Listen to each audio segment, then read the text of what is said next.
Subscribe now and press the bell icon. Never miss an update. नमस्कार दोस्तों, Hemant LP channel में आपका बहुत बहुत स्वागत है। दोस्तों, इससे पहले जो है हम लोग जैव विविधता का 2 पार्ट पढ़ चुके हैं। यह संभवतः अंतिम पार्ट होगा। देखिए, विलुप्त प्रजातियां तक हम लोग पढ़ चुके हैं कि वे प्रजातियां जो विगत 50 वर्षों में अपने प्राकृतिक आवास में न देखी गई हों, उसे विलुप्त प्राय प्रजातियां कहते हैं। जैसे डायनासोर है, पिछले 50 वर्ष में यह प्राकृतिक आवास यानी जंगल में दिखाई नहीं दिया है। डोडो पक्षी है, लाल तोता है, ब्लू बक है, ये सब के सब जो है विलुप्त प्राय प्रजातियां हैं। भारत के विलुप्त प्राय प्रजातियों में देखिए, भारतीय आरोच नामक पक्षी, एशियाई चीता जो है विलुप्त प्राय प्रजाति है। पिछले 50 वर्षों से यह जंगल में देखा नहीं गया। गुलाबी सिर वाला बत्तख भी 50 साल से इसके प्राकृतिक आवास आप कह सकते हैं तालाब, नदी इत्यादि में देखा नहीं गया है। सुंदरबन बौना गैंडा, ये भी पिछले 50 वर्षों से अपने सुंदरबन डेल्टा यानी तो सुंदरबन जो अभ्यारण्य है उसमें देखा नहीं गया है, यानी जंगल में देखा नहीं गया है। अर्थात ये भी एक विलुप्त प्राय प्रजाति है। अगर पूछेगा कि डोडो पक्षी जो विलुप्त प्राय प्रजाति है वह कहाँ का है, तो आप बताएंगे मॉरिशस में पाया जाता है। अब देखिए दोस्तों, कुछ महत्वपूर्ण प्रश्न जो आपके एग्जाम में आया हुआ है। सबसे पहला प्रश्न है, सर्वाधिक प्रजाति विविधता या जैव विविधता किस भौगोलिक क्षेत्र में पाई जाती है? तो वह भौगोलिक क्षेत्र है भूमध्य रेखीय प्रदेश या सदाबहार वन या वर्षा वन में पाई जाती है सर्वाधिक प्रजाति विविधता या सर्वाधिक जैव विविधता। जैव विविधता का भंडार उपमा किस भौगोलिक क्षेत्र को दिया जाता है या दिया गया है? तो देखिए, उष्णकटिबंधीय वर्षा वन या भूमध्य रेखीय प्रदेश या आपका ये विषुवत रेखीय प्रदेश को ही जैव विविधता का भंडार की उपमा दिया गया है। अगला, अगर आपसे पूछेगा कि सारगैसो घास कहाँ पर स्थित है, तो सारगैसो घास सारगैसो सागर में पाया जाता है और सारगैसो सागर जो है अटलांटिक महासागर में है और अटलांटिक महासागर में भी उत्तरी अटलांटिक महासागर में है। अगर आपसे पूछेगा कि लक्षद्वीप समूह किस प्रकार का द्वीप है, तो लक्षद्वीप समूह जो है कोरल द्वीप या प्रवाल द्वीप या मूंगा द्वीप है, तीनों नाम एक ही है। अगला है, भारत में किस क्षेत्र को पारिस्थितिकी उष्ण स्थल की संज्ञा दी गई है? तो दोस्तों देखिए, भारत में 4 ऐसे क्षेत्र हैं जिनको पारिस्थितिकी उष्ण स्थल यानी हॉट स्पॉट की संज्ञा दी गई है, जिसमें से एक पश्चिमी घाट है। यहाँ पे घाट लिखा होना चाहिए, पश्चिमी घाट है।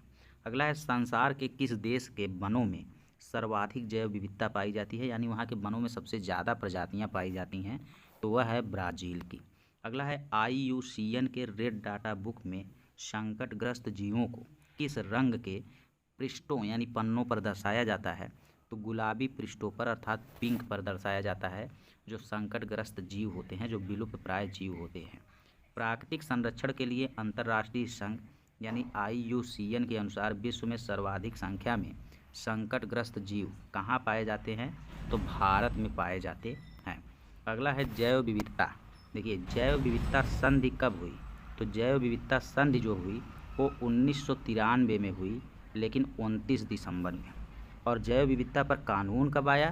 तो कानून आया 2002 में 11 दिसंबर को, यानी 11 दिसंबर 2002 को कानून आया। और जैव विविधता पर संधि जो है, जो कई देशों की संधि की शुरुआत हुई थी, वह 29 दिसंबर 1993 में हुई थी।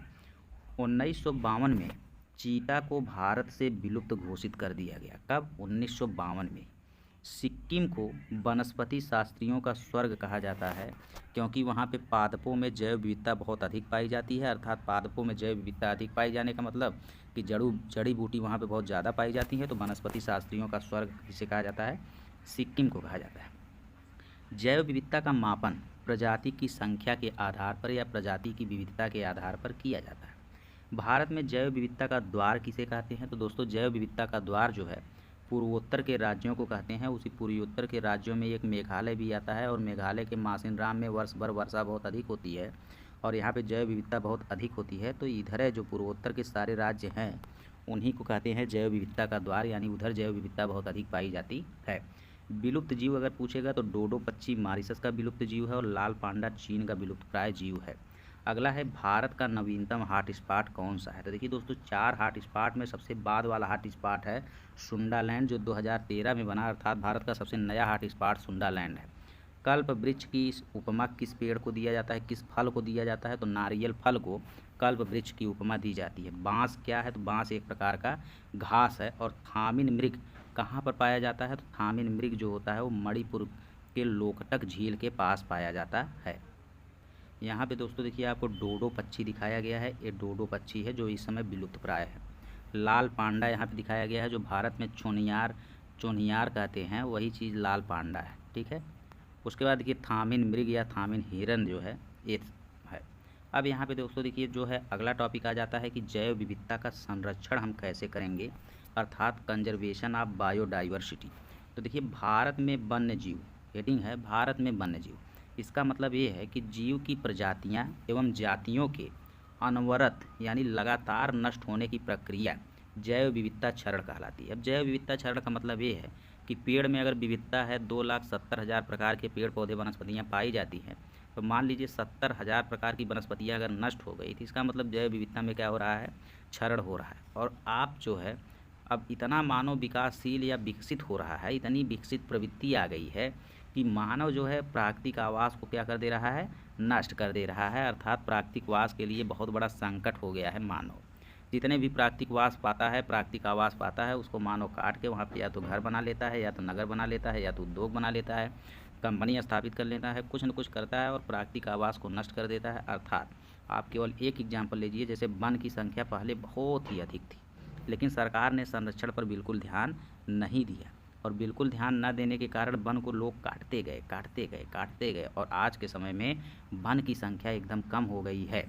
तो सरकार ने देखा कि अरे भैया सब पेड़ पौधे वन को सभी लोग काट ही दे रहे हैं, अब हमको लग रहा है कि कोई ना कोई कानून बनाना पड़ेगा ताकि वन को कोई काटे ना और हमारी जैव विविधता क्या हो, बनी की बनी रहे। नहीं तो सब वन को काट डालेंगे और हमारी जैव विविधता यानी पेड़ पौधे वनस्पति की जो भी जैव विविधता है, जो भी विविधता पाई जाती है, भिन्नता पाई जाती है, सब क्या हो जाएगा, नष्ट हो जाएगा। तब सरकार ने एक अधिनियम लाया, एक कानून लाया, वन्य जीव संरक्षण अधिनियम 1972। अर्थात 1972 में एक कानून लाया गया जो वन्य जीव संरक्षण से संबंधित था। अर्थात वन का भी संरक्षण होगा, इसके अलावा वन में रहने वाले जीव जैसे वनस्पतियाँ और जो जंतु होते हैं सबका जो है संरक्षण किया जाएगा। किस अधिनियम के तहत, तो वन्य जीव संरक्षण अधिनियम 1972। यानी कुल मिला जुला के बात करें तो 1972 में एक कानून लाया गया जिसके द्वारा वन्य जीव को संरक्षित करने का मतलब बेड़ा सरकार ने उठाया। अब देखिए यहाँ पे इस कानून के बाद वन्य जीव पर विशेष बल दिया जाएगा और 3 निम्न क्षेत्र इस कानून के तहत ही बनाया गया। इन तीनों क्षेत्र में जैव विविधता का क्या किया जाता है, संरक्षण। अर्थात कहने का मतलब ये है कि जब वन्य जीव संरक्षण अधिनियम 1972 में आ गया तो इसमें बताया गया कि भैया हम अब वन्य जीव पर विशेष बल देंगे। इसके अलावा हम 3 प्रकार के क्षेत्र बनाएंगे। तो जो सबसे पहले वन है, इसी वन को सबसे पहले सरकार ने क्या कर दिया, घेर दिया। तो सरकार को जब 3 प्रकार से घेरा, एक का नाम जो है दे दिया सरकार ने राष्ट्रीय उद्यान नेशनल पार्क, एक को दे दिया वन्य जीव अभ्यारण्य और एक को दे दिया जैव मंडल रिजर्व। तीनों बने हैं और उस वन को केवल संरक्षित कर दिया और उसमें रहने वाले जीव को संरक्षित कर दिया और तीनों का अलग अलग नाम दे दिया और तीनों की अलग अलग विशेषताएं बता दी। इन 3 क्षेत्रों में ही जैव विविधता का संरक्षण सरकार के द्वारा किया जाने लगा। तो देखिए इसमें सबसे पहला जो है राष्ट्रीय उद्यान है और राष्ट्रीय उद्यान को हम अंग्रेजी में नेशनल पार्क कहते हैं। अब देखिए दोस्तों, नेशनल पार्क जो है यह पूर्णतः सरकार के नियंत्रण में होता है।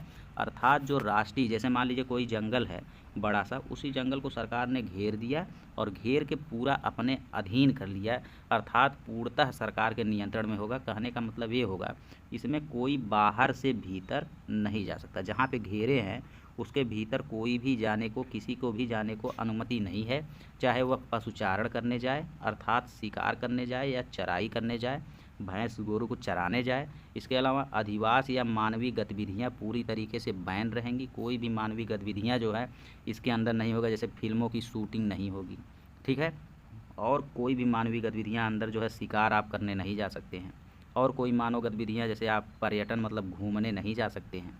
जंगली उत्पादों को एकत्र करना भी यहाँ पे क्या है, निषिद्ध है। यानी कहने का मतलब ये है कि आप अंदर जाके कोई भी काम नहीं कर सकते, ना ही आप घास कर सकते हैं, ना ही आप मछली मार सकते हैं, कोई भी कार्य आप इस जंगल में नहीं कर सकते हैं। इसी को आप कहेंगे राष्ट्रीय उद्यान। इसके बाद देखिए दोस्तों आगे देखते हैं तो राष्ट्रीय उद्यान जो है भारत में मार्च 2020 तक कुल 105 संख्या में थे। यानी राष्ट्रीय उद्यान कुल कितने हैं? 105। अगर बात करेगा कि भारत का पहला राष्ट्रीय उद्यान, तो भारत का पहला राष्ट्रीय उद्यान जिम कॉर्बेट राष्ट्रीय उद्यान है, जिसका पुराना नाम हेली है, जिसका निर्माण 1936 में उत्तराखंड में हुआ था।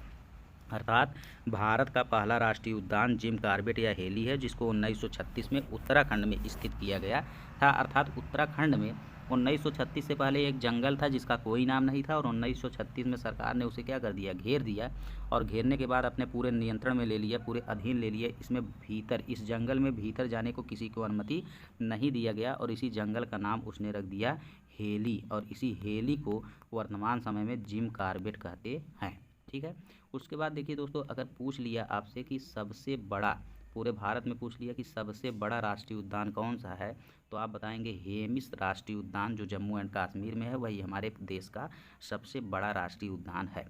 और अगर आपसे पूछ लिया कि सबसे छोटा राष्ट्रीय उद्यान कौन है, तो आप बताएंगे साउथ बटन द्वीप जो है हमारे देश का सबसे छोटा राष्ट्रीय उद्यान है, जो कि अंडमान निकोबार द्वीप समूह में है। तो यहाँ पे अगला क्वेश्चन अगर आपसे पूछ लिया दोस्तों कि विश्व का एकमात्र तैरता हुआ राष्ट्रीय उद्यान कौन सा है, तो विश्व का एकमात्र तैरता हुआ राष्ट्रीय उद्यान केबुल लामजाओ है, जो कि कहाँ पे है? मणिपुर में है। उसके अलावा कुछ महत्वपूर्ण राष्ट्रीय उद्यान और देख लेते हैं, जैसे गिर राष्ट्रीय उद्यान कहाँ पे है, तो ग से गिर राष्ट्रीय उद्यान, ग से गुजरात में है, और यह प्रसिद्ध है एशियाई शेर के लिए। देखिए दोस्तों, इसको हम याद कर सकते हैं, जैसे गुजरात के पीएम मोदी हैं, तो गिर मतलब गुजरात, और गुजरात के पीएम मोदी को कुछ लोग कहते हैं कि भाई शेर हैं, तो इससे आपको यह नाम याद हो जाएगा कि गिर या गुजरात राष्ट्रीय उद्यान जो है एशियाई शेर के लिए प्रसिद्ध है।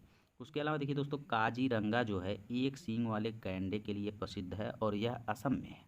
तो देखिए काजीरंगा असम में है, जो एक सींग वाले गैंडे के लिए क्या है?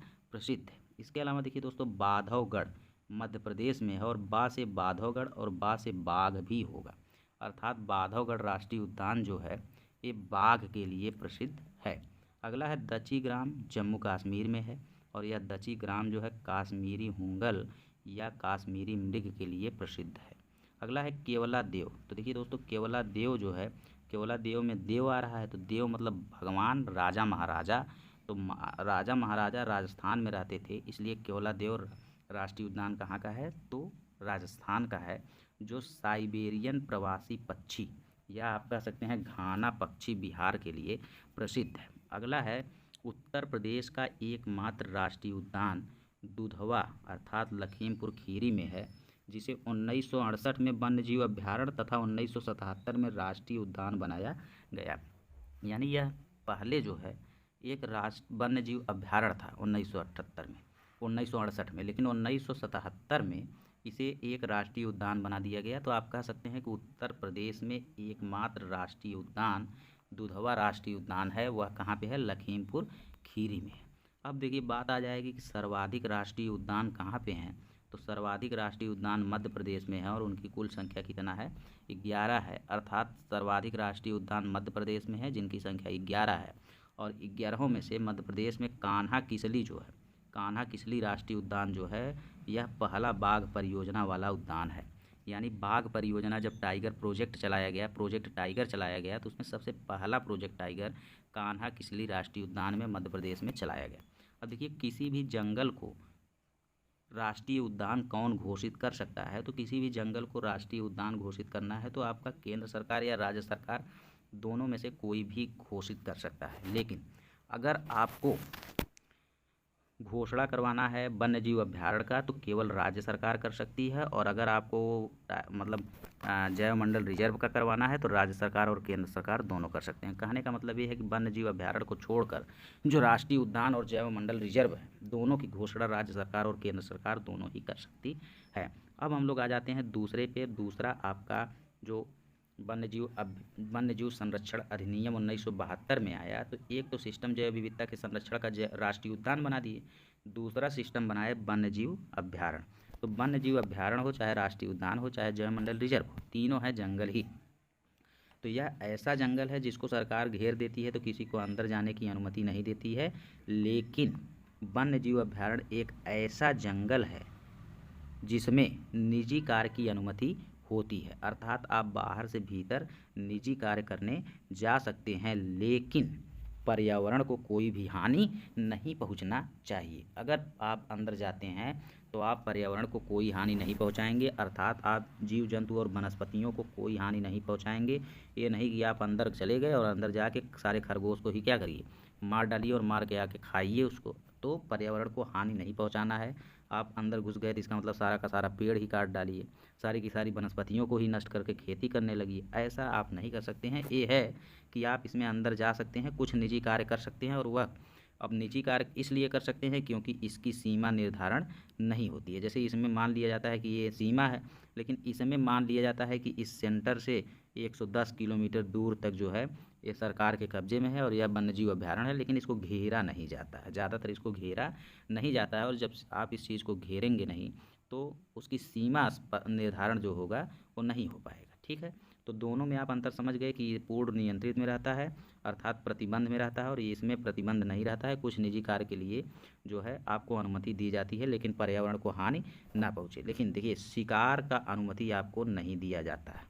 ठीक है, अभ्यारण्य के अनुमति के बिना आप शिकार इसमें नहीं कर सकते। दूसरा, पशुचारण की अनुमति रहती है। आप पशु चरा सकते हैं, मछली मार सकते हैं, घास कर सकते हैं, अर्थात चराई व पशुओं का आना जाना हो सकता है। मानवीय क्रियाकलाप या पर्यटन की अनुमति भी इसमें होती है। आप फिल्मों की शूटिंग कर सकते हैं। आप डिस्कवरी पे जैसे आता है सांप कैसे क्या करता है, सांप और नेवला कैसे लड़ता है, शेर कैसे अपना शिकार करके भोजन करता है, और तमाम चीज़ें जैसे डिस्कवरी चैनल पे आता है, तो उस तरीके से शूटिंग करके जाके डिस्कवरी चैनल पे आप अपने चैनल पे क्या कर सकते हैं, चला सकते हैं।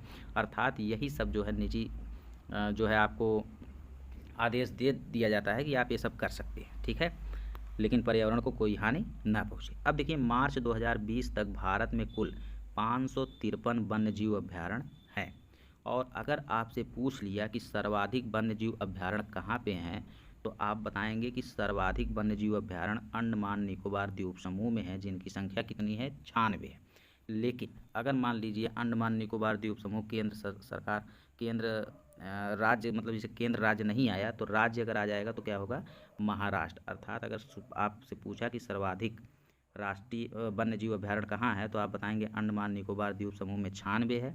अगर अंडमान निकोबार द्वीप समूह आपके ऑप्शन में नहीं है तो महाराष्ट्र में 48 है। और अगर आपसे क्वेश्चन पूछ लिया कि सबसे बड़ा वन्यजीव अभ्यारण्य कौन है, तो सबसे बड़ा वन्यजीव अभ्यारण्य कच्छ डिजर्ट है, जो कि कहाँ पे है, गुजरात में है। और सबसे छोटा वन्यजीव अभ्यारण्य कौन सा है, तो पिट्टीवा इजलैंड, जो लक्षद्वीप में है, यह सबसे छोटा वन्यजीव अभ्यारण्य है। तो दो क्वेश्चन यहाँ से आपको याद रखना है, सबसे बड़ा वन्यजीव अभ्यारण्य कच्छ डिजर्ट है, और सबसे छोटा वन्यजीव अभ्यारण्य पिट्टीवा इजलैंड है, जो लक्षद्वीप में है। अगला, अगर आपसे पूछा जाए कि यूपी में कुल कितने वन्यजीव अभ्यारण्य है, तो आप बताएंगे कि यूपी में कुल 26 वन्यजीव अभ्यारण्य है। और भारत का प्रथम वन्यजीव अभ्यारण्य ग्रेट इंडियन वेस्टर्न है, जो कि कहाँ पे है, महाराष्ट्र में है। भारत का प्रथम वन्यजीव अभ्यारण्य ग्रेट इंडियन वेस्टर्न है, जो कि महाराष्ट्र में। अगर पूछेगा सबसे बड़ा कौन है, तो कच्छ डिजर्ट है। सबसे छोटा कौन है, तो पिट्टीवा इजलैंड है। और पहला अगर वन्यजीव अभ्यारण्य पूछ लिया तो ग्रेट इंडियन वेस्टर्न है।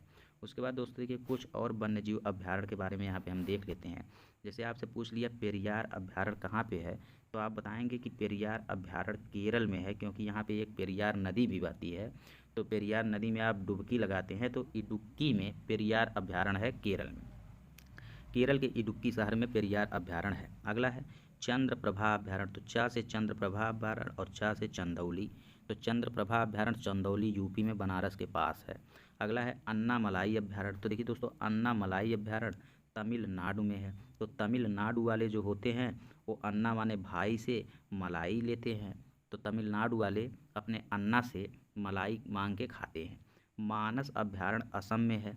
तो दोस्तों देखिए, मानस में, मानस मतलब मानव, और मानव जो है असम है। कभी भी मानव जो है सम नहीं है, बल्कि कैसा है, असम है। उसके कई रूप देखने को मिलते हैं। तो मानस अभ्यारण्य असम में है, या मानस में लास्ट में सा आ रहा है तो असम में भी सा आ रहा है। तो मानस अभ्यारण्य अगर पूछेगा कहाँ पे है, तो असम में है। अगला है भीतर कनिका, तो भीतर कनिका में का आ रहा है, तो भीतर कनिका में का आ रहा है तो का से कटक होगा, और कटक कहाँ पे है, उड़ीसा में है। ठीक, नागार्जुन सागर, तो नागार्जुन सागर ने, यानी अर्जुन ने अपने तीर धनुष से एक मछली को अंधा कर दिया उसके आँख में मार के। तो नागार्जुन सागर कहाँ पे है? आंध्र प्रदेश में है। चिल्का झील उड़ीसा में है। चिल्का झील उड़ीसा में है, ये आपको याद रखना है। अगला है देखिए दचग्राम वन्य जीव अभ्यारण्य। तो देखिए हमने आपको बता ही दिया है कि दचग्राम जो है जम्मू एंड कश्मीर में है। उसके अलावा देखिए महावीर अभ्यारण्य जो है गोवा में है। गोवा में एकमात्र अभ्यारण्य महावीर अभ्यारण्य है। तो महावीर गोवा में रहते थे। कान्हा, अब देखिए कान्हा जो है गोपियों के मध्य में रहते थे। ढेर सारी गोपियाँ रहती थी और ढेर सारी गोपियों के मध्य में कौन रहते थे? कान्हा रहते थे। तो कान्हा गोपियों के मध्य में रहते थे, यानी कान्हा किसली राष्ट्रीय उद्यान या कान्हा किसली वन्य जीव अभ्यारण्य कहाँ पे है? मध्य प्रदेश में। अगला है सुंदरबन अभ्यारण्य। तो सुंदरबन अभ्यारण्य पश्चिम बंगाल में है। कहाँ पे है? पश्चिम बंगाल, क्योंकि सुंदरबन डेल्टा भी पश्चिम बंगाल में है। तो सुंदरबन अभ्यारण्य भी अगर पूछेगा तो क्या बताएंगे? पश्चिम बंगाल। शांत घाटी या साइलेंट वैली जो है ये भी आपका वन्य जीव अभ्यारण्य है, जो कि कहाँ पे है? केरल में है। मोस्ट इंपॉर्टेंट क्वेश्चन है। केबुल लामजाओ वन्य जीव अभ्यारण्य जो है आपका मणिपुर में है। एकमात्र तैरता हुआ राष्ट्रीय उद्यान इस समय हो गया है, पहले वन्य जीव अभ्यारण्य था। अब देखिए इसकी घोषणा जो है कौन करती है? तो इसकी घोषणा राज्य सरकार करती है। और हमने बताया है कि इसमें निजी कार्यों के लिए क्या दिया जाता है? छूट दिया जाता है। तो इसमें निजी कार्य कर सकते हैं। तो देखिए यहाँ पे फिल्मों की शूटिंग या आप कह सकते हैं जो डिस्कवरी चैनल पे आता है उसकी शूटिंग यहाँ पे क्या कर रहे हैं। तो ऐसे ही निजी कार्यों की यहाँ पे अनुमति रहती है, ताकि पर्यावरण जो है सुरक्षित रहे, पर्यावरण को कोई हानि ना पहुँचे, ऐसी निजी छूट यहाँ पे रहता है। अगला अंतिम देखिए जैवमंडल रिजर्व। जैवमंडल रिजर्व को ही बायोस्फीयर रिजर्व कहते हैं। दोस्तों इसमें देखिए कुछ क्षेत्र, इसमें 3 क्षेत्र आ जाता है और 3 क्षेत्र में जो कुछ क्षेत्र रहता है उसमें छूट दी जाती है और कुछ क्षेत्र में बिल्कुल भी छूट नहीं दी जाती है। तो देखिए एकदम अंदर वाला जो है इसे हम कोर क्षेत्र कहते हैं। क्या कहते हैं? कोर क्षेत्र कहते हैं। ठीक है, इसके बीच वाले क्षेत्र को हम बफर क्षेत्र कहते हैं और लास्ट वाले को संक्रमण क्षेत्र कहते हैं। अर्थात कुल मिला जुला के कहने का मतलब ये है कि सरकारी नियंत्रण में तो रहता है, परंतु बाह्य क्षेत्र में निजी कार्य की अनुमति होती है। कहने का मतलब जब 3 क्षेत्र रहता है तो इसमें इस नीचे वाले में नहीं होती है और इसमें बाह्य क्षेत्र जो होता है उसमें निजी कार्य की अनुमति रहती है। ठीक है, अब यह देखिए बहुत बड़ा हो सकता है, बहुत बड़ा क्षेत्र होता है और इसके अंदर वन्य जीव अभ्यारण्य तथा राष्ट्रीय उद्यान भी हो सकता है। इनकी संख्या कुल 18 है और सबसे ज़्यादा यही पूछता है जैवमंडल रिजर्व की संख्या कितनी है? 18 है। और 18 में देखिए यही क्षेत्र हैं। एकदम अंतिम वाला क्षेत्र कोर क्षेत्र है, उसके बाहर वाला बफर क्षेत्र है और सबसे बाहर वाला संक्रमण क्षेत्र होता है। अब देखिए पहला हम लोग पढ़ते हैं कि कोर क्षेत्र क्या होता है। तो देखिए कोर क्षेत्र को अंग्रेजी में क्रोड एरिया या प्राकृतिक क्षेत्र भी कहते हैं। तो ये 3 क्षेत्र में सबसे अंदर वाला क्षेत्र जो होता है उसको हम क्या कहते हैं? उसको हम कोर क्षेत्र कहते हैं। जैसे ए वाला क्षेत्र आपका जो होगा वो कोर क्षेत्र होगा। ठीक है, तो ये एकदम अंदर जो होता है वो कोर क्षेत्र होता है और ये सबसे संवेदनशील क्षेत्र होता है और सबसे महत्वपूर्ण आंतरिक हिस्सा होता है। अब सबसे संवेदनशील का मतलब ये है कि जैव विविधता के दृष्टि से अत्यंत महत्वपूर्ण पेड़ पौधे और वनस्पतियाँ, जीव जंतु और वनस्पतियों का आवास यहाँ पे होता है और यहाँ पर कोई भी मानवीय गतिविधि को सरकार क्या करती है? निषिद्ध करती है, यानी कोई भी मानवीय गतिविधियाँ यहाँ पर प्रतिबंधित रहती हैं। जैसे लाइक टू राष्ट्रीय उद्यान, जैसे राष्ट्रीय उद्यान में रहता है वैसे ही इस क्षेत्र में आप जो है कोई भी मानवीय गतिविधियाँ नहीं कर सकते हैं, केवल सरकारी कर्मचारी और अधिकारी यहाँ पे प्रवेश कर सकते हैं। ठीक है, उसके बाद दूसरा क्षेत्र दोस्तों देखिए क्या है। तो दूसरा क्षेत्र है, इसे आप बफर क्षेत्र कहेंगे। दूसरे क्षेत्र को आप या तो बफर क्षेत्र कहिए या तो इसी को मध्यवर्ती क्षेत्र कहते हैं। जो नीला रंग से हम कर रहे हैं इसी को आप या तो बफर क्षेत्र कहिए या मध्य का क्षेत्र कहिए। तो बफर क्षेत्र या मध्य क्षेत्र में देखिए क्या होता है। तो बफर क्षेत्र या मध्य क्षेत्र में सीमा निर्धारित होती है, पता चलता है कि भैया यही सीमा है।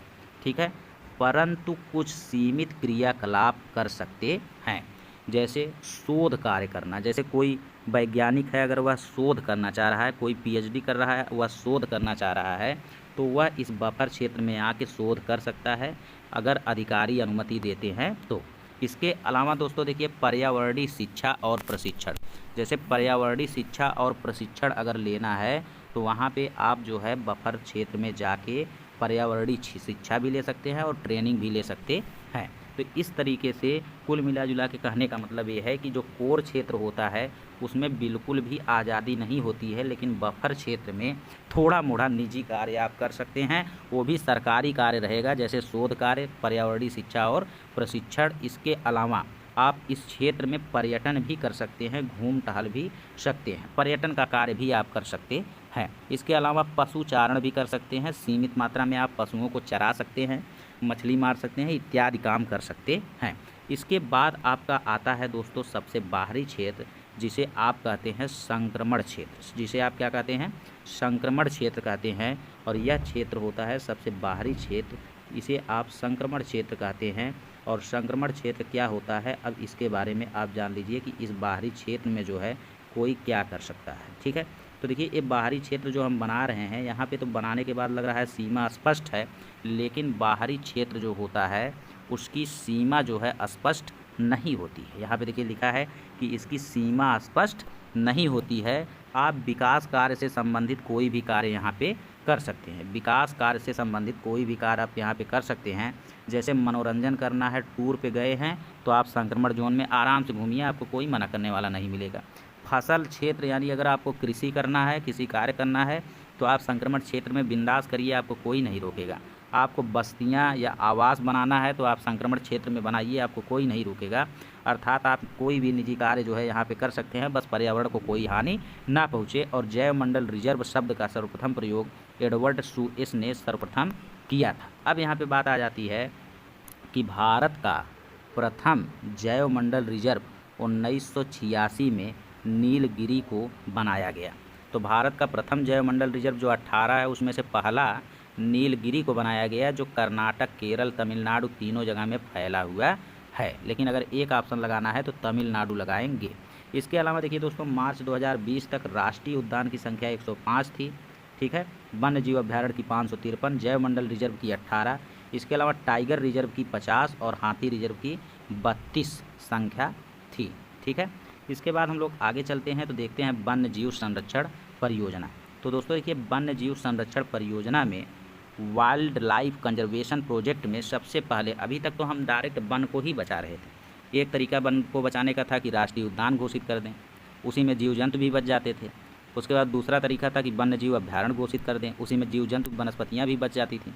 एक तरीका था कि जैव मंडल रिजर्व घोषित कर दें, उसमें भी जीव जंतु और वनस्पतियाँ क्या हो जाती थी, बच जाती थी। लेकिन फिर देखा गया कि भैया राष्ट्रीय उद्यान, वन्य जीव अभ्यारण्य, जैव मंडल रिजर्व के भीतर भी कोई जानवर ही पूरी तरीके से विलुप्त होने लगा। सबसे पहले ध्यान गया बाघ पर। देखा गया कि बाघ की संख्या तो बहुत तेज़ी से गिर रही है, सब के सब बाघ क्या हो जा रहे हैं, मर जा रहे हैं। तब लाया गया बाघ परियोजना, या जिसे कहते हैं प्रोजेक्ट टाइगर। तो प्रोजेक्ट टाइगर जब लाया गया, बाघ हमारा राष्ट्रीय पशु था, उसको बचाना बहुत ज़रूरी था। अगर बाघ मर जाएगा तो हमारे जैव विविधता में क्या हो जाएगी, कमी आ जाएगी। तो 7 अप्रैल 1973 को भारत में बाघ परियोजना का शुभारंभ हुआ। इस परियोजना का उद्देश्य था कि जो बाघों की गिरती संख्या है, अर्थात जो बाघ जो है जंगल में मर जा रहे हैं, उनकी गिरती संख्या को रोककर पारिस्थितिकी संतुलन को बनाए रखने के लिए उनकी जनसंख्या में क्या करना, वृद्धि करना। जैसे आप जो है जानते हैं कि उत्पादक को शाकाहारी खाता है और शाकाहारी को मांसाहारी खाता है। तो मांसाहारी यानी शेर और जो है वो क्या, अगर मर जाएंगे, शेर और सारे मर जाएंगे तो मांसाहारी की चेन आपकी टूट सकती है। उसके बाद सर्वाहारी भी जिंदा रहना क्या है, मुश्किल है। अर्थात कहने का मतलब ये है कि जब बाघ परियोजना 1973 में लाया गया तो इसके द्वारा क्या सोचा गया सरकार के द्वारा कि बाघों की जो संख्या में कमी आ रही है, इसको चाहे जैसे हमको क्या करना है, रोकना है। और रोकने के बाद उसकी जनसंख्या में क्या करनी है, वृद्धि करनी है। तो सबसे पहला जो बाघ परियोजना इन्होंने चालू किया वह जिम कॉर्बेट उत्तराखंड में चालू किया। और कुल बाघ परियोजना के लिए जो है बाघ टाइगर रिजर्व जो है, कुल 50 टाइगर रिजर्व बनाए गए। तो नोट आपका यह क्वेश्चन कई बार आ चुका है कि राष्ट्रीय बाघ संरक्षण या राष्ट्रीय टाइगर संरक्षण अधिनियम कब आया, तो 1973। जहाँ पर भी वन्य जीव की बात करेगा तो 1972, जहाँ पे टाइगर या बाघ की बात करेगा तो 1973। और अगर आपसे पूछ लेगा कि सबसे बड़ा टाइगर रिजर्व कहाँ पे है, तो सबसे बड़ा टाइगर रिजर्व आंध्र प्रदेश में है, जिसका नाम है नागार्जुन टाइगर रिजर्व। ठीक है, जैसे अर्जुन जो है बहुत बड़े थे, तो नागार्जुन टाइगर रिजर्व सबसे बड़ा टाइगर रिजर्व है। इसके बाद देखिए दोस्तों, देखा गया कुछ दिन बाद टाइगर के बाद देखा गया कि हाथी भी सब के सब खत्म हो जा रही हैं। सब हाथी को लोग मार डाल रहे हैं और हाथी को मारने के बाद उसके दांत को क्या कर रहे हैं, सब बेच डाल रहे हैं। तब सरकार का ध्यान हाथी पे गया और 1992 में सरकार ने एक और कानून लागू किया जिसका नाम है हाथी संरक्षण परियोजना। तो 1992 से हाथी संरक्षित किया जाना शुरू किया गया और हाथी ही भारत का विश्व विरासत पशु या विरासत पशु है। उसके बाद देखिए दोस्तों, 2006 में देखा गया कि सारे के सारे गिद्ध ही क्या हो रहे हैं, ख़त्म हो रहे हैं। तो 2006 में गिद्ध संरक्षण परियोजना लाया गया और इसमें बताया गया कि गिद्ध के मृत्यु का कारण जो है दुधारू पशु है। क्या है? दुधारू पशु है। एक दवा आती है दुधारू पशुओं के दूध को बढ़ाने के लिए जिसका नाम है डाइक्लोफेनाक। जिसका नाम क्या है? डाइक्लोफेनाक है। इसी डाइक्लोफेनाक को दूध को बढ़ाने के लिए जीव जंतुओं को दिया जाता है, यानी गाय को दिया जाता है, भैंस को दिया जाता है। अब ये गाय और भैंस जब बाई चांस मर जाती हैं तो मरने के बाद उनको गिद्ध क्या करता है, खा जाता है। प्रकृति का मेहतर है, अपमार्जक है, तो यह गिद्ध जो है मृतपोषी है, तो यह जो है खा जाता है। जब खा जाएगा तो यही जो दवा डाइक्लोफेनाक है यह गिद्ध के शरीर में जाते ही जहर बन जाता है, जहर का काम करता है। अर्थात इसी डाइक्लोफेनाक के कारण, इसी दुधारू पशु के कारण गिद्ध क्या हो गए, विलुप्त हो गए या ये मरने लगे। अगला है 2009 में फिर दिमाग में आया कि डॉल्फिन को हमको क्या करना चाहिए, संरक्षित किया जाना चाहिए। जैसे 2008 में गंगा नदी को राष्ट्रीय नदी घोषित किए, उसके बाद जो है 2009 में डॉल्फिन संरक्षण परियोजना लाए और इसमें डॉल्फिन को बचाने का प्रयास किया गया और डॉल्फिन को 2009 में ही राष्ट्रीय जलीय जीव घोषित कर दिया गया। और इसके अलावा डॉल्फिन को ही गंगा का टाइगर कहा जाने लगा, क्योंकि गंगा नदी में टाइगर की तरह जो है उड़ता है कौन, डॉल्फिन। इसके अलावा दोस्तों देखिए, कुछ राजकीय चिन्ह हम उत्तर प्रदेश का देख लेते हैं और कुछ भारत का राष्ट्रीय चिन्ह भी देख लेते हैं। जैसे उत्तर प्रदेश का राजकीय चिन्ह अगर आपसे पूछ ले तो धनुष, तीर और मछली है, जिसको राजकीय चिन्ह जो है 1938 में ही घोषित किया गया था। देखिए, सरकारी मोहर का प्रारूप भी जो है वो धनुष, तीर और मछली वाला ही है और बीच में गंगा यमुना नदी जो है बहती रहती है। लेकिन अगर यही राजकीय चिन्ह की जगह पूछ लिया जाए राष्ट्रीय चिन्ह, तो भारत का राष्ट्रीय चिन्ह जो है अशोक स्तंभ है, जिसे 26 जनवरी 1950 को भारतीय संविधान के द्वारा अपनाया गया था। इसके अलावा देखिए, उत्तर प्रदेश का राजकीय पशु अगर आपसे पूछा जाएगा तो उत्तर प्रदेश का राजकीय पशु बारहसिंघा होता है, जिसे स्वैम्प डियर कहते हैं। और राष्ट्रीय पशु की बात करें तो राष्ट्रीय पशु कौन होता है, बाघ होता है पूरे भारत का। उत्तर प्रदेश के राष्ट्रीय उद्यान दुधवा, लखीमपुर खीरी में बारहसिंघा पाया जाता है। अगला अगर आपसे पूछ लिया कि राजकीय मछली कौन है, तो आप बताएंगे मोय या चीतल जो है राजकीय उत्तर प्रदेश का राजकीय मछली है। लेकिन अगर आपसे पूछ लिएगा भारत का राष्ट्रीय मछली कौन है, तो गंगा डॉल्फिन जो है राष्ट्रीय मछली है। अगर आपसे उत्तर प्रदेश का राजकीय पक्षी पूछ लिया तो बहुत ही इंपॉर्टेंट है सारस या क्रेन। लेकिन आपसे अगर राष्ट्रीय पक्षी पूछ लिया तो राष्ट्रीय पक्षी में जवाब देंगे कि राष्ट्रीय पक्षी मोर है। राष्ट्रीय पक्षी क्या है, मोर है। इसके अलावा देखिए, राजकीय वृक्ष की बात किया तो उत्तर प्रदेश का राजकीय वृक्ष जो है अशोक है। और यह बहुत ही इंपॉर्टेंट क्वेश्चन है कि उत्तर प्रदेश का राजकीय वृक्ष क्या है, अशोक है। इसे सीता अशोक भी कहते हैं। लेकिन भारत का राष्ट्रीय वृक्ष जो है बट या बरगद है। उसके बाद दोस्तों देखिए, उत्तर प्रदेश का राजकीय पुष्प क्या है, तो उत्तर प्रदेश का राजकीय पुष्प जो है पलाश, ढाक या टेसू है। पलाश को ही ढाक कहते हैं, जिस पे हम लोग प्रसाद खाते थे ढाक के पत्ता पे, तो उसका जो फूल होता है वो बहुत ही अच्छा होता है, उसी को आप पलाश या ढाक कहते हैं या टेसू कहते हैं, या उसी को फ्लेम ऑफ द फॉरेस्ट कहते हैं, यानी जंगल का आग भी उसे कहते हैं। लेकिन अगर पूरे भारत का राष्ट्रीय पुष्प पूछेगा तब आप कमल बताएंगे। इसके अलावा दोस्तों देखिए, नीलगिरी पर्वत अगर आपसे पूछ लेगा तो नीलगिरी जैव मंडल रिजर्व पहला है जो कर्नाटक, केरल और तमिलनाडु में क्या है, फैला है। लेकिन नीलगिरी जिला जो है तमिलनाडु का प्रमुख हिस्सा है, इसलिए अकेले अगर ऑप्शन लगाना रहेगा तो केवल आप तमिलनाडु लगाएंगे। मानस जो है असम में है, जो कि जंगली भैंसों के लिए प्रसिद्ध है और यही मानस 1973 में प्रोजेक्ट टाइगर में शामिल हुआ है। ठीक है। इसके अलावा दोस्तों देखिए, यहाँ पे हम पूरे मैप को आपको बता रहे हैं कि पूरा मैप यहाँ पे आपको बताया गया है। जैसे देखिए, जम्मू कश्मीर में आपको पूछा जाए कि जम्मू कश्मीर में कौन कौन से राष्ट्रीय उद्यान, वन्यजीव अभ्यारण्य या जैवमंडल रिजर्व है, तो हिमिस और सलीम अली और दचग्राम 3 ठो जो हैं आपके कहाँ पे हैं, जम्मू एंड कश्मीर में है। तो हिमिस हमने आपको बताया था कि सबसे बड़ा राष्ट्रीय उद्यान कौन है, हिमिस है, और सलीम अली राष्ट्रीय उद्यान भी कहाँ पे है, तो जम्मू एंड कश्मीर में है। और दचग्राम राष्ट्रीय उद्यान भी कहाँ पे है, तो हांगुल मृग के लिए यह प्रसिद्ध है, और ये भी कहाँ पे है, जम्मू एंड कश्मीर में है। वैसे ही आप आगे चलेंगे तो हिमाचल प्रदेश में शीत मरुस्थल है, और शीत मरुस्थल एक जैव मंडल रिजर्व है जो 18 की संख्या में है, उसी में से एक शीत मरुस्थल है। इसके अलावा और आगे हम लोग चलेंगे तो और आगे चलने के बाद देखते हैं उत्तराखंड। तो उत्तराखंड में जिम कॉर्बेट या हेली जो भारत का प्रथम राष्ट्रीय उद्यान है, सबसे पहला वो आपका उत्तराखंड में है, जिम कॉर्बेट या हेली।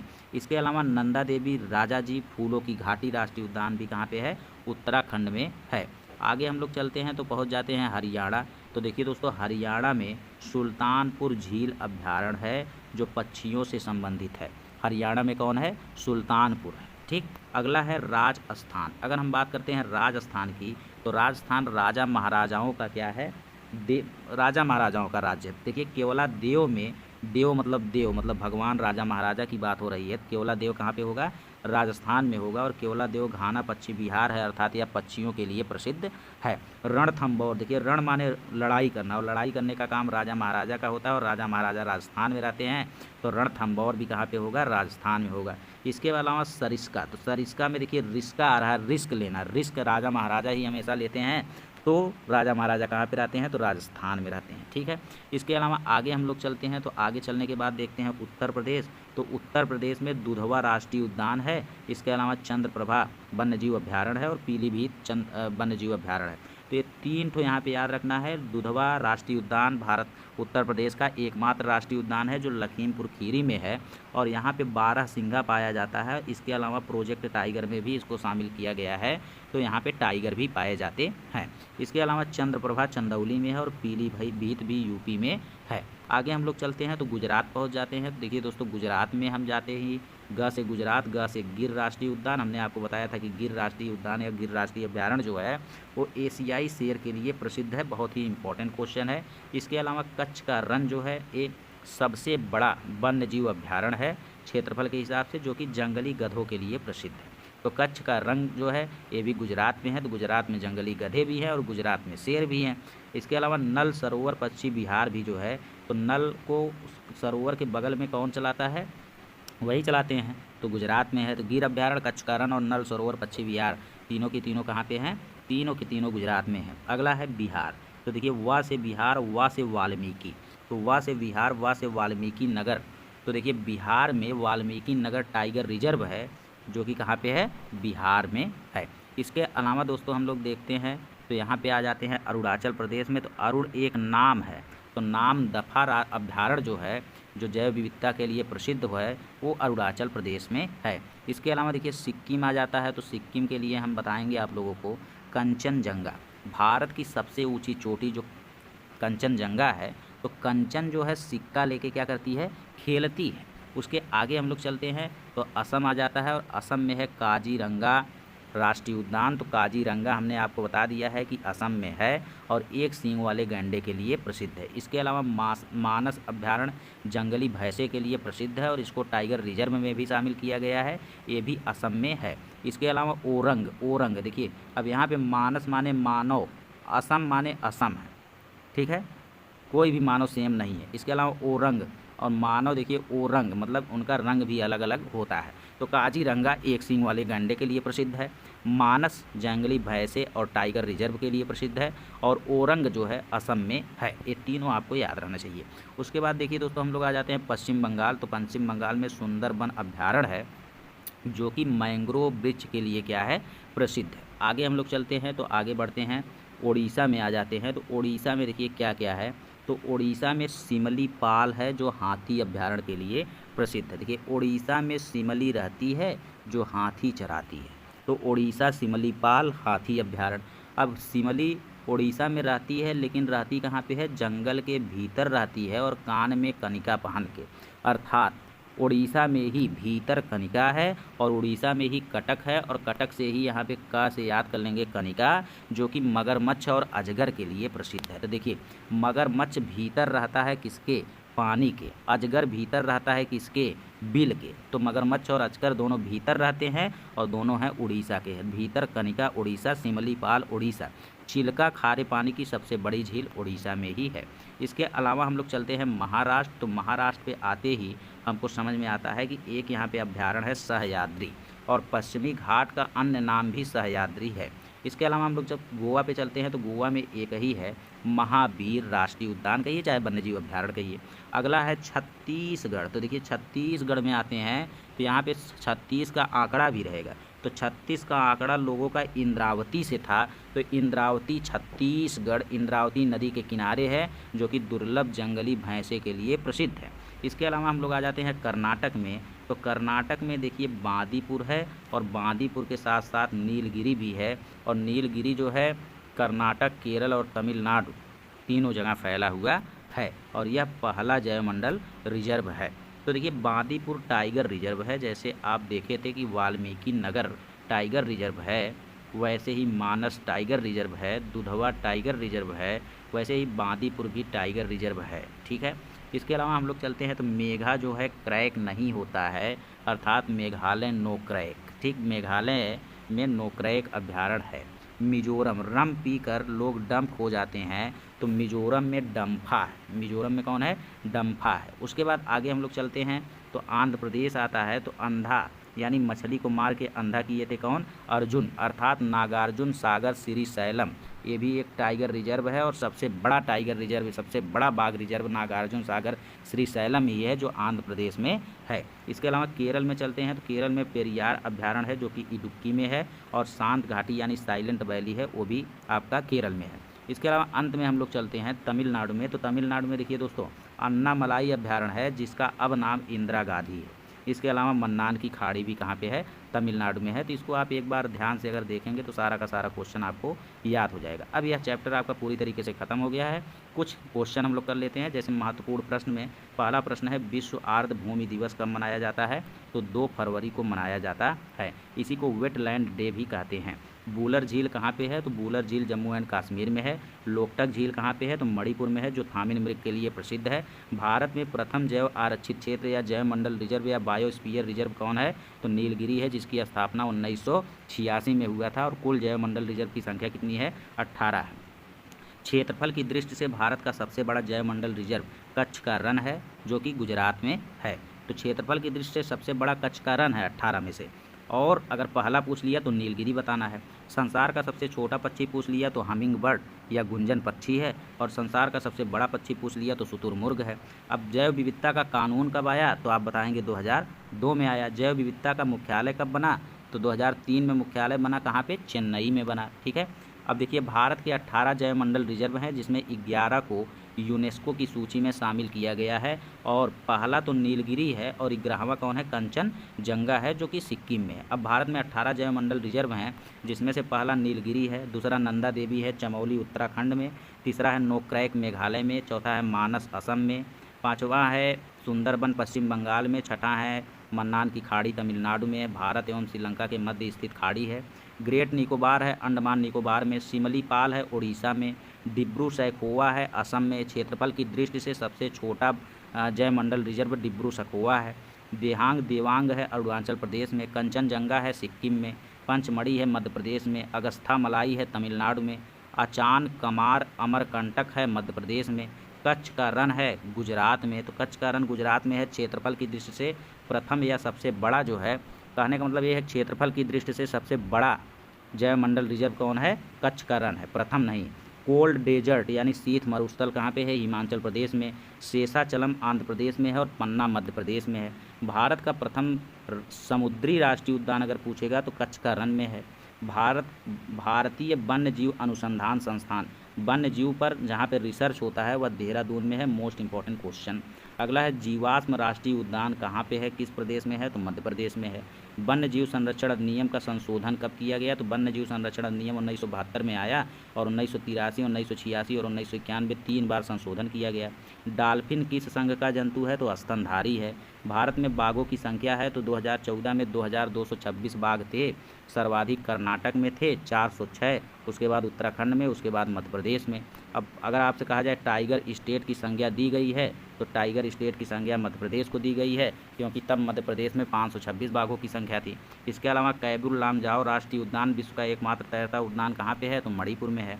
सर्वप्रथम भारत में पर्यावरण संरक्षण अधिनियम कब लागू हुआ? तो दोस्तों देखिए, पर्यावरण संरक्षण अधिनियम कहेगा तो 1986 कहेंगे। यहाँ पे देखिए 1972 में वन्य जीव संरक्षण अधिनियम आया, 1980 में केवल वन संरक्षण अधिनियम आया और 1986 में पर्यावरण संरक्षण अधिनियम आया। तो ये वन्य जीव संरक्षण अधिनियम और पर्यावरण संरक्षण अधिनियम बहुत ही इंपॉर्टेंट क्वेश्चन है।